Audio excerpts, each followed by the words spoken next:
नमस्कार विद्यार्थी मित्रांनो, आपल्या YouTube चॅनल मध्ये तुमच्या सगळ्यांचं हार्दिक स्वागत आहे। थंबनेल तुम्ही सगळ्यांनी बघितलेला आहे की हमखास जीएस। ओके, कारण जीएस हाच असा विषय आहे आता।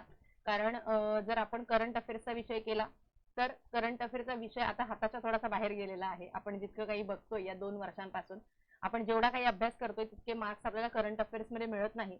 आणि सगळ्यात महत्त्वाचं, आपण मॅथ्स आणि रिझनिंगची खूप जास्त प्रॅक्टिस करतो, पण पेपर मध्ये इतका जास्त आपण पॅनिक होतो, खूप जास्त आपण अँक्शियस होतो, खूप जास्त आपल्याला प्रेशर असतं, आपल्याकडे वेळ पुरतच नाही की आपण गणित सॉल्व करू किंवा मी सोपी गणित निवडू, मी गणित तिथली सॉल्व करू। कारण जीएस मध्ये त्याच प्रश्नांमध्ये आपण इतकं जास्त अडकून बसतोय। आता आपण या मागच्या 1-2 वर्षांच्या ट्रेंड बद्दल मी बोलत आहे आणि त्यामुळे मॅथ्स येऊन सुद्धा आपल्याला सॉल्व करता येत नाही। सॉल्व केले तरी 6, 7, 8, 9 मार्क मिळतात आणि मग जीएस मध्ये इकडे घाई, मॅथ्स थोडंसं राहिलं आणि मग 50 पर्यंत जाणं सुद्धा आता या पेपरांमध्ये खूप जास्त कठीण झालेलं आहे। त्यासाठी माझं एक कायम याच्यावर मत आहे की जीएस जो आहे, जो आपल्या हातातला विषय आहे, त्याला खूप जास्त चांगलं करा। आणि ते खूप जास्त चांगलं करण्यासाठी मी तुम्हाला सांगणार आहे की हा पार्ट 1 आहे, पार्ट 2, पार्ट 3 नक्की बघा की आपण जीएस चे कोणकोणते मुद्दे करायचे की ज्याच्यावर हमखास प्रश्न येणारच आहे आणि तो मुद्दा इतका चांगला करायचा की त्याचा कसाही प्रश्न आला तरी तो आपला सुटलाच पाहिजे, तो आपला प्रश्न आपल्याला सोडवताच आला पाहिजे। ठीक आहे, तो आपण स्टार्ट करूया। इथे आपण एक महत्त्वाचे मुद्दे घेतलेले आहेत। सो इथे आपण क्वालिटी इम्पॉर्टंट पॉइंट्स आहेत फॉर ग्रुप अँड ग्रुप बी आणि सी, प्रिलिम्स आणि मेन्स आहे 2026 आणि 27 चे हे मुद्दे आहेत। याच्यामध्ये हे मी पॉलिटीचे मुद्दे तुम्हाला दिलेले आहेत, त्यानंतर हे राज्यशास्त्र म्हणजे पॉलिटिक्स आहेत आणि हे इथे इकॉनॉमिक्सचे मुद्दे आहेत, हे तुम्हाला इतिहासाचे मुद्दे आहेत। ठीक आहे, सो याच्यामध्ये ही जी पीडीएफ आहे तर ती मी आपल्या टेलिग्राम चॅनलला टाकून देईन किंवा ऍप वरती पण ई बुक्स मध्ये टाकेन। तिथून तुम्ही ती पीडीएफ डाउनलोड करून घ्या, सेव्ह करा, काही करा, लिहून करा, कसंही करा, अभ्यास करताना तुमच्या समोर चिटकवा आणि प्रत्येक मुद्दा काढायचा, पुस्तक घ्यायचं, वाचायचा, प्रत्येक मुद्दा काढायचा, पुस्तक घ्यायचं आणि वाचायचा। आता जे अति नवीन मुलं असतील त्यांना कळणार नाही की हा मुद्दा कुठला आलाय किंवा कोणत्या चॅप्टर मधला आहे, तर मी तुम्हाला तर सांगतेच थोडं थोडं, पण तुमच्या पुस्तकाला, प्रत्येकाच्या पुस्तकाला इंडेक्स आहे, त्या इंडेक्स मध्ये सब पॉइंट आहेत बघा। एक चॅप्टर दिलं आणि चॅप्टरचे सब पॉइंट पण त्या इंडेक्स मध्ये नमूद केलेले आहेत, तिथे जरा शोधा तर तुम्हाला हे सगळे मुद्दे सापडून जातील। आणि प्रत्येक मुद्दा किती वेळा वाचायचा आहे, प्रत्येक मुद्दा तुम्हाला 3 वेळा वाचायचा आहे, 3 वेळा। मग तुम्ही असं काम करू शकता, एकदा झाला की एकदा टिक मारा त्याच्यावरती, दोनदा झाला की दुसरी टिक मारा, तीनदा झाला की तिसरी टिक मारा, जसं मी कायम सांगते तुम्हाला। अशा पद्धतीने हा सगळा अभ्यास तुम्हाला कंप्लीट करायचा आहे। आता काही विद्यार्थी म्हणतील की मॅडम हे असं शॉर्टकटने पास होतो का? तर हे शॉर्टकट नाहीये, ह्याला आपण स्मार्ट स्टडी म्हणतो की ज्याच्यावर आयोगाने खूप जास्त भर दिलेला आहे। तर ते सगळे मुद्दे व्यवस्थित पुस्तकामधनं करणं आणि त्या पुस्तकामधून त्या सगळ्या मुद्द्यांची रिव्हिजन करणं। कारण मी तुम्हाला एक नेहमी उदाहरण देते शॉर्ट्स, रील्स आणि पिक्चरचं, की पिक्चर सगळा बघितला तर आपल्याला सगळं लक्षात राहतं, पण स्पेसिफिक अॅक्युरेसी असते का? नाहीये। पण जेव्हा आपण रील्स बघतो, रील्स मध्ये त्यातला प्रत्येक डायलॉग, आता बघा कितीतरी पिक्चरचे डायलॉग आपले पाठ झालेत का? कारण ते आपण रील्स मध्ये पाहिलेले आहेत। हे रील्स आहेत, हे काय आहेत? हे रील्स आहेत। ठीक आहे, चॅप्टरचे रील्स आहेत, ते पॉलिटीचे रील्स आहेत, असं लक्षात ठेवायचं आणि तशा पद्धतीनेच तुम्हाला अभ्यास करायचा आहे। आता सगळ्यात पहिलं 73वी घटना दुरुस्ती आणि कलम विचारलेली आहे। पंचायत राज हा घटक काढा। पंचायत राज या घटकामध्ये 73वी घटना दुरुस्ती दिलेली आहे। 73व्या घटना दुरुस्तीला 243 पासून 243 किती किती आहे? GHIJKLM ओ पर्यंत, ओ पर्यंत 243 ए पासून 243 ओ पर्यंतची कलम 73व्या घटना दुरुस्तीमध्ये येतात आणि 243 पी पासूनची कलम पुढे येतात ZE पर्यंत।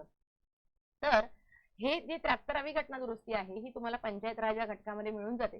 तिथून तुम्हाला ती सगळी कलम 243 A B C, C for रचना, डी फॉर आरक्षण आहे का, ई फॉर आरक्षण आहे, के फॉर कालावधी आहे का, के फॉर निवडणुका आहे, जे फॉर काय आहे, एच फॉर काय आहे, के फॉर निवडणुका आहेत का, आय फॉर वित्त आयोग आहे का त्यांचा, हे सगळं सगळं सगळं तुम्हाला हे सगळ्या तरतुदी वाचून काढायच्या आहेत। कळलं?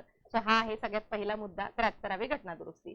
आता तुम्ही म्हणाल की प्रत्येक, आता हे जे तुम्ही एवढं सगळं दिलंय आम्हाला, तर आम्ही याचा कसा प्लॅन करू बरं?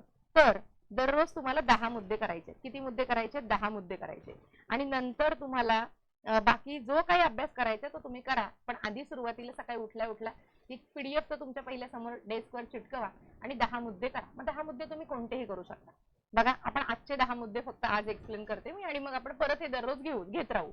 73वी घटना दुरुस्ती आहे आणि त्याची कलम आहे.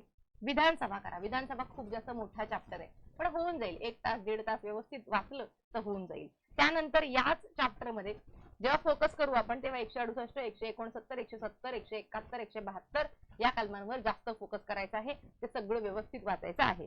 संविधान सभा आणि 1947 नंतर त्याच्यामध्ये झालेले बदल, की संविधान सभा सार्वभौम बनलेली आहे, ती विधिमंडळ बनली, कायदे मंडळ बनली, संसद बनली, 1952 पर्यंत बनली, 53 पर्यंत बनली, 55 पर्यंत बनली, कधीपर्यंत बनली हे तुम्हाला त्या चॅप्टर मध्ये वाचल्यावर कळेल.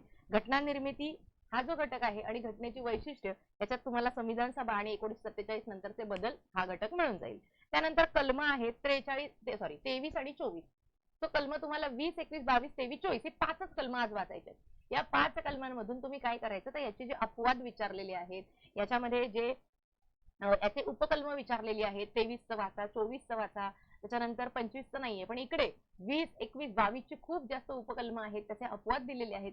ते सगळेच्या सगळे आज झालेच पाहिजे. त्यानंतर पुढे बघा, इथे मी तुम्हाला अपवाद म्हणून लिहून दिलेला आहे, सो तिथे तुम्हाला अपवाद करायचे त्याचे. त्यानंतर मार्गदर्शक तत्व आहे, त्या मार्गदर्शक तत्वांचं पाठांतर करायचंय. कुठून सुरू होतात? 36 पासून सुरू होतात. कुठपर्यंत आहेत? 51 पर्यंत आहेत. प्रत्येक कलम आणि 39च्या आतमधली 5 ते 6 कलम, प्रत्येक कलम तुमचं पाठांतर झालंच पाहिजे. आता अजून एक महत्वाचा मुद्दा, सगळा शब्द तुमचा पाठ झाला पाहिजे का रे? नाही, प्रत्येक शब्द नाही. कारण कलम जे आहे आयोग तुम्हाला कधी असं शॉर्टकट मध्ये देत नाही, लक्षात ठेवा. ते पूर्णच्या पूर्ण कलम जे आहे पूर्णच्या पूर्ण कलम एक्सप्लेन केलेलं असतं. म्हणजे पूर्णच्या पूर्ण कलम जे आहे हे आपल्याला पेपरमध्ये येतं. त्यामुळे त्याच्यातले 4 शब्द जरी लक्षात ठेवले तुम्ही तरी सुद्धा ते पूर्ण कलम तुमचं पाठ झालं आहे असं समजा. काही मुलांना प्रत्येक शब्द पाठ करायचा असतो, तो मूर्खपणा आहे. असं अजिबात करू नका. इथं शब्द दिलेले आहेत ते शब्द पाठ करा. कळलं? 36 मध्ये काय सांगितलेलं आहे, कुठे लागू आहे, कुठे लागू नाही, व्याख्या काय आहे. 37 मध्ये काय सांगितलेलं आहे, 38 मध्ये कल्याणकारी राज्य आहे, 39 मध्ये काय सांगितलेलं आहे, 39च्या ए मध्ये घटना दुरुस्ती झालेली आहे, समान आणि सगळ्यांना मोफत कायदेशीर सहाय्य सांगितलंय. 40 मध्ये काय सांगितलेलं आहे, ग्रामपंचायत. 41 मध्ये लोकसहाय्याचा हक्क आहे. 42 मध्ये प्रसूती विषयक सहाय्य आहे. 43 मध्ये कुटीर उद्योग आहेत. त्यानंतर 44 मध्ये काय आहे, समान नागरिक संहिता आहे. 45 मध्ये मुलं आहेत, मुलांना शिक्षण देणं आहे 6 वर्षांपर्यंत. 47 मध्ये काय सांगितलंय, 48 मध्ये काय सांगितलंय, प्राणी आणि वन्यजीव आणि पर्यावरण हे सगळे शब्द आहेत का 48 मध्ये. 48च्या ए मध्ये काय सांगितलंय, 49 मध्ये काय सांगितलंय, राष्ट्रीय स्मारक सांगितलेली आहेत का, 50 मध्ये काय सांगितलेलं आहे, 51 मध्ये काय सांगितलेलं आहे, बस झालं. अशा पद्धतीने तुम्हाला ते पाठांतर करायचंय. त्यानंतर पुढचा टॉपिक आहे सरपंच आणि उपसरपंच.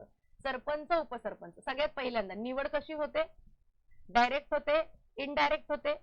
कुठली बैठक आहे ज्या बैठकीमध्ये हे दोघं जण अध्यक्षस्थान भूषवणार आहेत आणि यांना जर पदावरून दूर करायचं असेल तर आपण कुठली पद्धत आहे स्वीकार करतो. त्यानंतर पुढचा आहे सरनामा आणि त्याची वैशिष्ट्ये, म्हणजे घटनेचा सरनामा म्हणजे उद्देशपत्रिका आहे.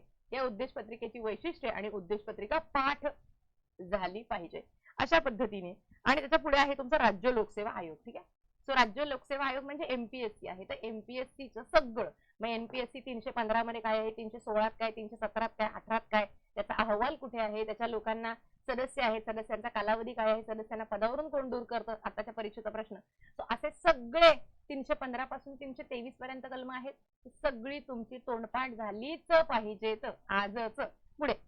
पुढे आहेत महत्वाची मी कलम दिलेली आहेत. सो ही महत्वाची कलम पण तुमची आज झाली पाहिजेत. कोणकोणती कलम आहेत, 256, 265, 257, 258, 260, 262, 249, 250, 251, 252 काय लिहिलेलं आहे तुम्हाला माहिती आहे. 350, 350 ए, 351, 348 काय आहे, शेषाधिकार आहेत का बघा. त्यानंतर 260, 215, 143, 141 आणि 137. हे सगळं आम्ही कुठून करू तर तुमचं पुस्तक आहे पॉलिटीचं कोळंबे सरांचं. या कोळंबे सरांच्या पुस्तकात किंवा कोळंबे सरांच्या नोट्स मध्ये हे आता मी जेवढे पॉईंट एक्सप्लेन केले ते सगळे पॉईंट दिलेले आहेत. सो ते सगळे पॉईंट व्यवस्थित पद्धतीने तुम्हाला ते करायचे आहे. ठीक आहे. सो थांबूया इथे, आपण पुन्हा लेक्चर घेऊ. पुन्हा मी तुम्हाला असे पुढचे पॉईंट जे आहे ते पुढचे पॉईंट्स मी तुम्हाला एक्सप्लेन करत राहीन. तशा पद्धतीने तुम्ही दररोज जरी अभ्यास केला थोडा तरी सुद्धा तुमचा भरपूर अभ्यास होऊन जाईल. ठीक आहे. हा, आणि अजून एक, हे सगळे मुद्दे जे आहेत ते सगळे मुद्दे आपल्या PYQ 360 डिग्री नावाच्या बॅच मध्ये आपण हे सगळे मुद्दे एक्सप्लेन केलेले आहेत. प्रश्न आलाय तिथं तो सगळा मुद्दा एक्सप्लेन केलेला आहे. हे तुम्हाला जेवढे इथे मुद्दे दिसत आहेत ते सगळेचे सगळे मुद्दे त्या PYQ 360 डिग्री बॅच मध्ये एक्सप्लेन केलेले आहेत. आणि तुम्हाला अजून एक गंमत सांगते, हे जे एवढे मुद्दे दिसत आहेत ना तुम्हाला, हे एवढे मुद्दे किती पेपर मधून मी काढले असतील बरं? तर फार नाही, फक्त 3 ते 4 पेपरचे हे मुद्दे आहेत. ऑलरेडी मी मागच्या परीक्षांचे 10 पेपरचे मुद्दे तुम्हाला दिलेलेच आहेत. आपल्या टेलिग्राम चॅनलला ते आहेत. मी ते आता याच्या पुढेच जॉईन करते, कारण मुलांना असं वाटतं की नवीन मुद्दे आहेत, हे जुने मुद्दे आहेत. असं काही नसतं. आता ते जेव्हा जुने मुद्दे आपण वाचू ना, याच्या पुढे जेव्हा ते आपण अटॅच करू, तेव्हा कळेल की एकच मुद्दा पुन्हा पुन्हा पुन्हा 4-5 वेळा आलाय. कारण तेच महत्वाचे मुद्दे आहेत ज्याच्यावर आयोगाने वारंवार प्रश्न आपल्याला विचारलेत. पण तरी सुद्धा आपण अजूनपर्यंत अशा पद्धतीने पॉइंट बाय पॉइंट कधीच अभ्यास केलेला नाही.